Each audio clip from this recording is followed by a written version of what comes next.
Oke, hari ini aku bakalan ngejawabin pertanyaan-pertanyaan dari teman-teman semuanya yang kepengen tahu kira-kira kalau kita beli channel YouTube yang fresh atau setelah membeli channel YouTube yang fresh monet gitu ya, apa yang harus dilakukan dan pengetahuan yang seperti apa yang harus kita miliki supaya channel yang bersangkutan yang kita beli itu tetap aman, sentosa, damai gitu kan sampai kapanpun selagi itu berada di tangan kita. So, ditonton video ini sampai selesai, dan by the way, video ini aku buat nyambung ya dari video yang sebelumnya yang ngebahas seputar cara menghasilkan uang dari YouTube dengan instan dan cepat. Silahkan tonton video yang itu kalau belum nonton, terus baru lanjutin nonton video yang ini. Alright, seperti biasa udah ada sekumpulan pertanyaan yang aku kumpulkan melalui kolom postingan di channel ini. Thank you buat yang udah pada nanya, karena berkat kalian nanya aku punya konten gitu kan. Dan langsung aja aku jawab ini ya, pertanyaannya itu ada kurang lebih ada 4 pertanyaan gitu ya, yang relate atau yang nanyanya itu memang tentang YouTube gitu loh, tentang konteks yang aku bangun, bukan yang malah keluar dari konteks, oke? Nah, pertanyaan yang pertama ini adalah, apakah niche channel yang mau dibeli itu penting? Oke. Gini ya konteksnya ya yang kita bangun pertama. Ini kan kita ngomongin masalah channel yang fresh monet, bukan channel yang udah jadi gitu. Nah, perbedaan antara channel yang fresh monet sama channel yang udah monet lama, udah jadi, udah punya banyak subscriber, udah punya banyak konten dan sebagainya gitu kan.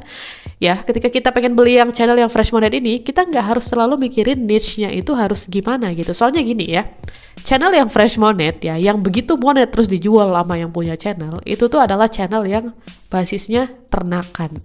Jadi orang-orang ini pada ternak channel gitu kan. Mereka mengembangbiakkan channel itu gitu loh sampai banyak followersnya. Ya paling tidak, followers, subscriber ya. Ya paling tidak itu tuh sampai memenuhi syarat ini buat monet gitu. 1000 lah minimal gitu kan, 1000 subscriber gitu. Terus jam tayangnya 4000 gitu kan. Kalau channel ini bergeraknya di long video atau video panjang seperti itu.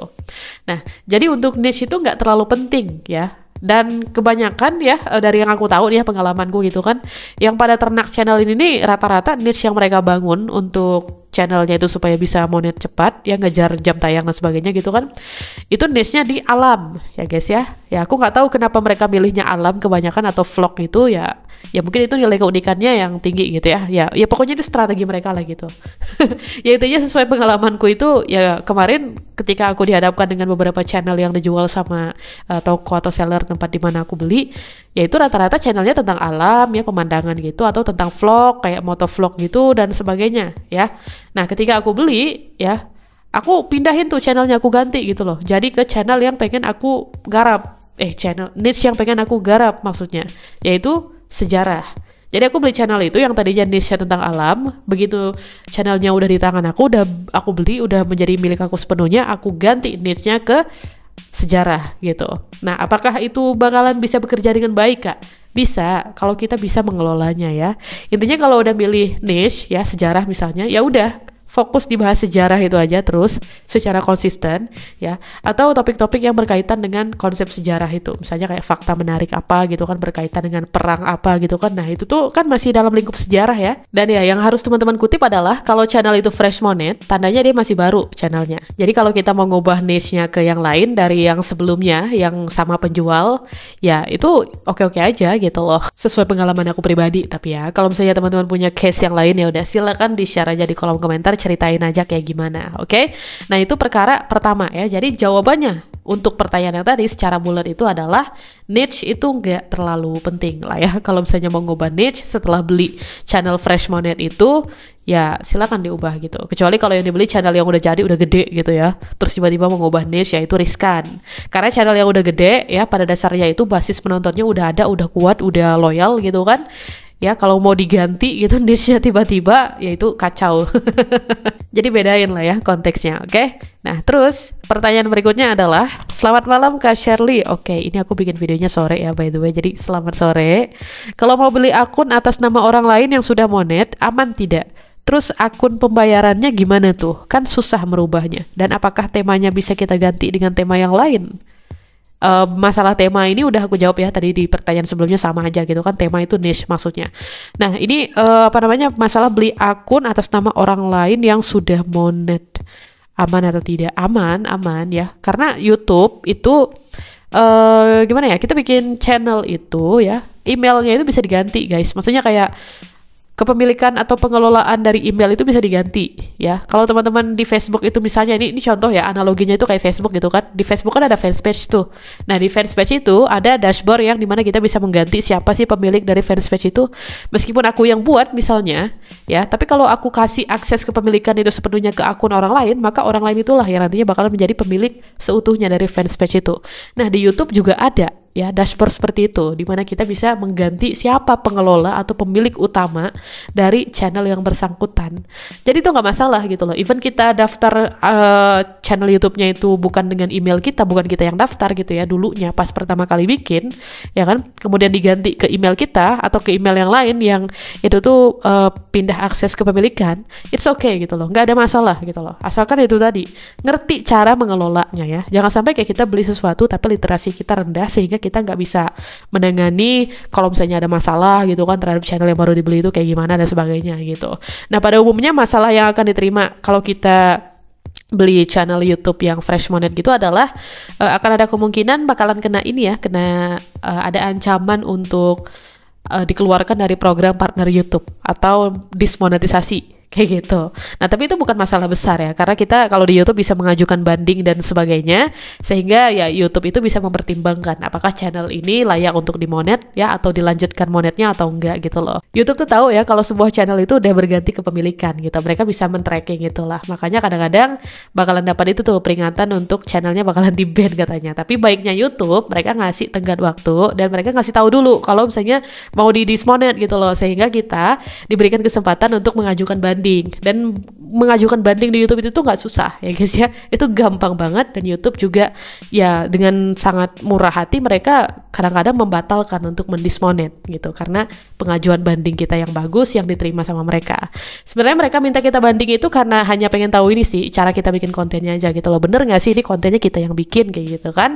Nah kalau bener ya mereka bakalan ngebatalin tuh dismonetnya kayak gitu. Nah ini sempat aku alami kemarin tapi masalahnya udah selesai. Besok mungkin aku share ke teman-teman gitu ya tentang masalah ancaman penangguhan channel di YouTube ini gitu. Nah itu untuk jawabannya ya guys ya. Jadi ya sekali lagi nggak ada masalah gitu kan, kita belinya itu akunnya atau channelnya itu atas nama orang lain terus kita beli, nggak masalah gitu loh.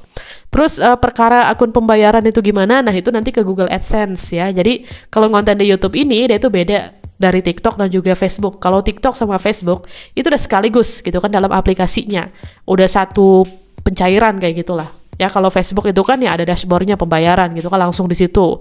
Terus kalau TikTok ya juga ada gitu kan bagian saldo dan sebagainya. Dan nanti dia cair langsung gitu kan. Nah sementara kalau YouTube ya per tanggal 11 setiap bulannya, tanggal 11 atau tanggal 12 gitu ya, saldo yang ada di YouTube itu akan dipindahkan ke Google AdSense kayak gitu. Tapi saldo yang ada di YouTube ini belum tentu jumlahnya atau nominalnya sama dengan yang di Google AdSense. Kenapa? Karena Google AdSense itu sifatnya integratif. Jadi dia bisa terdiri dari berbagai channel dalam satu Google AdSense saja. Terdiri dari berbagai sumber penghasilan dari berbagai YouTube channel, maksudnya kayak gitu. Ya intinya kita kalau mau tahu angka bulat penghasilan kita dari YouTube berapa, nunggu aja tanggal 11, 12 gitu ya setiap bulannya. Itu angka pastinya itu ketika udah masuk di Google AdSense. Sementara angka yang masih di YouTube Studio atau yang di dashboard YouTube Studio itu masih belum angka bulat gitu, masih angka sementara. Nah masalah akun pembayaran ini sekali lagi itu teman-teman harus bikin Google AdSense-nya dulu, akunnya dulu yang buat YouTube ya. Karena Google AdSense itu ada dua jenis, ada yang buat blog, ada juga yang buat YouTube kayak gitu. Tutorialnya udah banyak kok orang yang bikin di YouTube ini ya, tinggal dicari aja. Gampang bikinnya. Kayak kita daftar ini biasa aja gitu, kayak daftar akun biasa aja gitu. Nggak susah. Oke, itu untuk pertanyaan kedua ya. Daripada makin muter-muter, kita lanjut aja ke pertanyaan nomor 3. Oke, ini pertanyaannya, kalau beli akun Fresh Monet, followersnya ya atau subscribers maksudnya, itu pengguna aktif atau pasif ya? Takut bantet gitu pas kita isi konten. Oke. Karena di sini konteksnya channel Fresh Monet ya, pada umumnya seperti yang udah aku bilang tadi di depan, ini tuh adalah channel yang sifatnya diternak sama penjualnya gitu. Jadi bukan channel yang memang dikhususkan untuk konten, tapi untuk dijual, ngerti ya? Ya sama kayak kita jual ayam gitu kan. Ayam yang buat dipelihara terus menerus gitu kan sampai dia bertelur dan sebagainya gitu. Itu kan bakalan beda perawatannya dari ayam yang mereka itu dirawat untuk dijual kayak gitu, dipotong dan sebagainya kayak gitu kan. Beda kan perawatannya gitu. Ayam yang cenderung buat dijual kembali ya dagingnya dan sebagainya itu pasti mereka bakalan dikasih vitamin dan sebagainya gitu kan. Biasanya ya nggak sih disuntikin ini itu gitu kan. Setahu aku ya. Nah sama juga dengan YouTube gitu, dengan channel YouTube ya.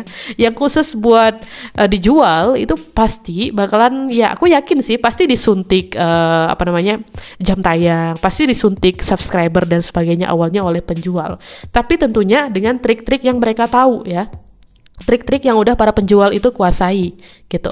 Nah, aku nggak masalah soal itu karena di sini yang aku pikirkan adalah apakah channelnya pada akhirnya monet atau tidak itu. Karena kan kita beli yang udah monet ya, bukan yang belum monet gitu.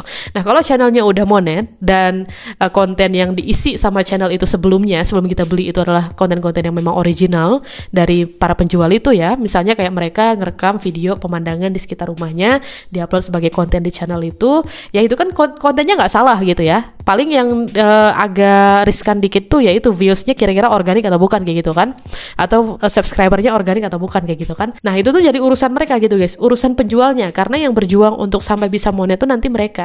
Sementara kita yang beli ya, yang udah menerima channelnya udah monet dan sebagainya, udah dipastikan lolos dan sebagainya kayak gitu kan, ya kita tinggal terima jadi aja gitu, kita nggak perlu mikirin itu ya. Dan pada dasarnya ketika orang itu udah jago menternak channel ya, mereka itu bakalan tahu lah gitu seluk beluk untuk supaya subscribersnya ini meskipun subscribersnya bukan basis penonton asli tapi tetap loyal gitu, bisa ya, bisa banget gitu. Aku nggak bisa ngejelasin secara rinci karena aku jujur kurang paham gitu ya, aku nggak menguasai masalah suntik menyuntik viewers dan juga subscriber gitu ya. Tapi dari pengalaman aku, channel yang aku beli itu aman sentosa, monetnya aman-aman aja gitu ya, tetap menghasilkan uang, dan ketika aku ganti niche pun ya berjalan dengan sangat baik gitu loh. Tapi pelan-pelan gitu ya. Sama kayak kita berjuang dari awal konten ya, cuman bedanya ini udah monet, udah jalan duitnya gitu, udah bisa masuk ke Google AdSense kayak gitu. So kalau masalah takut bantat atau enggak ya jangan overthinking aja sih dari aku. Yang penting kontennya bagus ya. Berikutnya pertanyaan yang terakhir ini ya. Kira-kira bakal dismonet enggak? Iya. Oke, channel yang kita beli dari orang lain ya, channel hasil ternakan gitu kan, itu punya potensi bakalan di dismonet.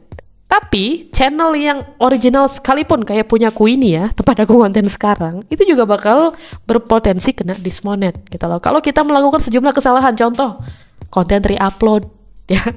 Nah, ini yang aku bilang tadi bahwa aku punya pengalaman kena ini hampir di dismonet sama YouTube gitu loh. Besok aku ceritain ya, dan itu kebetulan di channel yang baru aku beli itu gitu loh. Tapi masalahnya udah selesai gitu kan, besok aku share lah ke teman-teman gitu.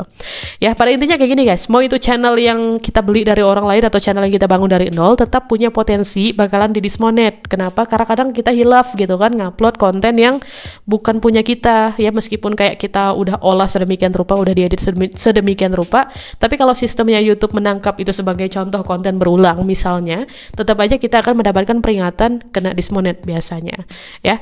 Teman-teman bisa cari sendiri di YouTube ini, ada banyak banget channel-channel yang dia tuh kontennya pada original semuanya gitu kan, tapi tetap aja dapat peringatan penangguhan dari YouTube karena YouTube ada mencurigai sedikit banyak hal gitu loh dari channel tersebut ya, sehingga si kreatornya itu harus membuat video banding untuk membuktikan bahwa konten-konten di channel itu adalah pure atau 100% dia yang bikin. Nah, masalah ini kita dalami aja besok ya di konten berikutnya yang akan aku jelasin ke teman-teman. Plus aku juga akan ngasih tahu gimana caranya bikin video banding yang ya insya Allah bisa diterima sama YouTube gitu loh bandingnya, sehingga channelnya nggak jadi kena dismonet. Oke? Yaudah kalau gitu segini aja ya untuk hari ini sharing-sharingnya. Semoga keempat pertanyaan tadi terjawab meskipun agak muter-muter ya aku ngejelasinnya, karena ya harusnya ada lebih banyak orang yang nanya ya, tapi yang komen dikit gitu kan kemarin.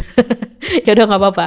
Kita ketemu lagi insya Allah di video berikutnya dengan pembahasan yang ya aku udah janji tadi ya, pengen bahas putar banding membanding nih ya di YouTube gitu. Kalau misalnya kena ancaman dismonet, kira-kira apa yang harus dilakukan? Oke? See you.